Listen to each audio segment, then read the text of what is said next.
സിനിമയിൽ നിങ്ങൾ ശ്രദ്ധിച്ചിട്ടുണ്ടാവും, സ്റ്റാർട്ടിങ്ങിലെ ചിലപ്പോൾ സീനുകൾ നല്ല കാച്ചിങ് ആയിരിക്കും. കഥയിലെ കുറേ ചോദ്യങ്ങളും സംശയങ്ങളും അത് ഓഡിയൻസിന്റെ മൈൻഡിലുണ്ടാക്കും. ബാക്കി സിനിമയും കൂടി കാണാൻ നമുക്ക് തോന്നും. സ്ക്രീൻ പ്ലേയിൽ അതിന്റെ പേരാണ് ഹുക്ക്.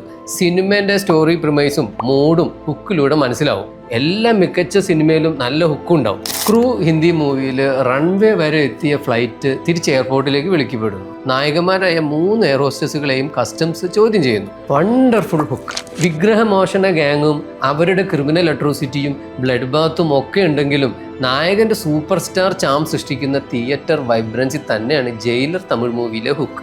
മലയാളം മൂവി ഇരട്ടയിൽ പോലീസ് സ്റ്റേഷനകത്ത് വെച്ച് കോൺസ്റ്റബിൾ സൂയിസൈഡ് ചെയ്യുന്നു. സ്ഥലം SP-യുടെ ടിൻ ബ്രദറാണ് കക്ഷി.